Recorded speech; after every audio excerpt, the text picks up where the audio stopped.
Okay, so there was a question that was raised last Wednesday when I invited people who were here to ask the questions they may have on their mind about what we're doing here together, our practice, the teachings.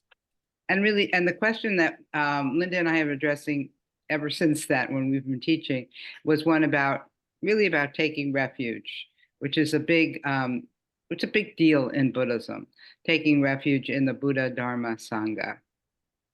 And really, how it was addressed, it was a beautiful metaphor about cheese, and it spoke to how messy the Sangha is. It's a bunch of crumbling crackers and crumbling cheese, and who's going to bring what, etc.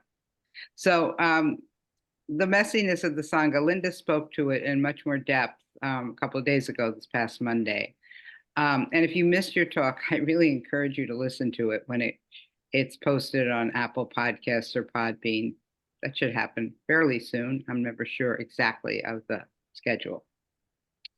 But going back to what I want to talk about today. So I said this Sunday, I think the Buddha, the Dharma, and the Sangha are all inconsistent. I don't think, obviously, the Sangha perhaps shows its inconsistencies and its crumbliness and its, you know, fraught with human inconsistencies a little more obviously, at least sometimes. Sometimes it's really hidden. But I think they're all messy. I think the Buddha, Dharma, and Sangha are all messy, but they're precious jewels, which is a term that's used for taking refuge. And I think they're precious jewels, each in their own inconsistent way. So in my early Vipassana years, we would begin each and every retreat with taking refuge in the Buddha in a somewhat ritualistic way, repeating the refuges 3 times. And that taking refuge in the Buddha was described as to me, from my teacher, was described as taking refuge in my own capacity to become enlightened. And it felt both inspirational and aspirational. It was uplifting, and it was especially uplifting when I had really hard times on the retreat, when things got really rough. I did go to refuge in the Buddha, Dharma, Sangha, and especially in the Buddha. I'm having a terrible time right now, but I could become enlightened. This is possible for me, because it was described of that was the way it was. If the Buddha could reach enlightenment, I also could do that. Well, I still think I take refuge, not in a ritualistic, formal way at all, but in a more internal way. And I think when I think about what I take refuge in regarding taking refuge in the Buddha, I now take refuge in my own capacity to become more awakened. I've added in the word more. And I changed the word to awakened from enlightened. Awakened seems special, but not way too special. Enlightened seems way too special. After all, I've woke up every morning in my life. Yeah, that's a different kind of waking up, I know. But maybe what it has in common is a real shift, from our dreaming life to our waking life. That's quite a shift in how we see the world, see ourselves. And so I can see that through my practice and my reflection, I have become more awakened. Not fully awakened. And by the way, I'm not sure what that would look like. And maybe I could even say I take refuge in relinquishing the high expectations of myself for the Buddha or the Dharma. I've probably spoken of this before, but I did a 3-week retreat in El Rito, New Mexico. And this was going to be, I had this like built up to be this big deal. Like this would be when it happened. This is when I would become.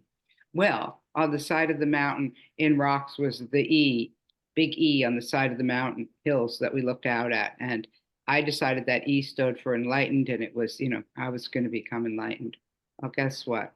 It was a very messy retreat, and I didn't become enlightened, but I gave up maybe the best part of that retreat. or one of the best parts was I gave up this, I saw this deep fantasy to become enlightened, and I relinquished that. So I went to some reference, Thanissaro Bhikkhu, pretty famous monk, wrote, the act of going for refuge marks the point where one decides to make the Dharma, the Dhamma, that's how it is said in Pali, the Dhamma, as the primary guide to conduct in one's life. It means that one's relationship to Dhamma practice has matured from simple involvement into a commitment. I conjecture that most of you take refuge in this way. If you keep coming back day after day, maybe it just says that your relationship to this practice has matured from a simple involvement into a commitment.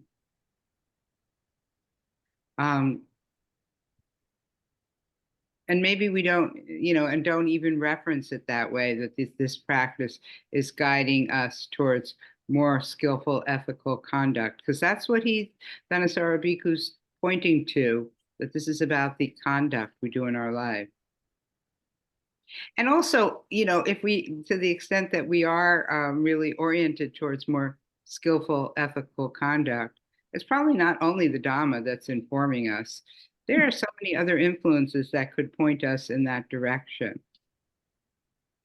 When I was writing this Dharma talk this morning, I was interspersing it with reading a student's journal. And in this journal, she quotes her minister, I believe it's in the Unitarian Church, who advised them to, quote, hold weariness and joy at the same time, as it is almost never in either or. That sounds a lot like Dhamma to me, or Dharma.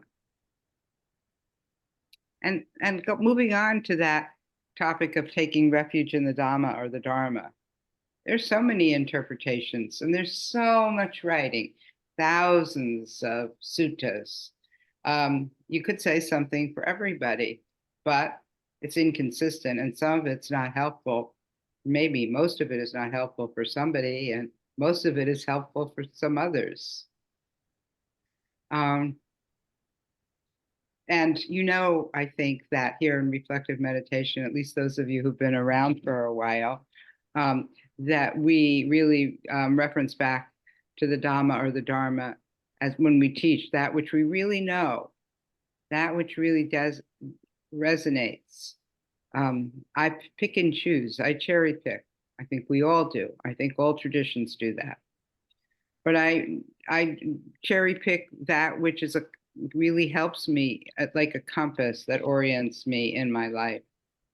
Now, it's a funny orientation because I think about myself when I say that as a sailor, and I've never sailed. So it's kind of a little abstract for me. But I imagine if I was out at sea and had a compass, probably they don't have compasses. They have something like a GPS, much more sophisticated. But still, a compass would, in my imagination, well, I've worked with compasses and cars and stuff. It sort of guides me in a somewhat right direction, though not perfect. So back to taking refuge. I think I've grown in my capacity to handle the imperfections of life, of this human life.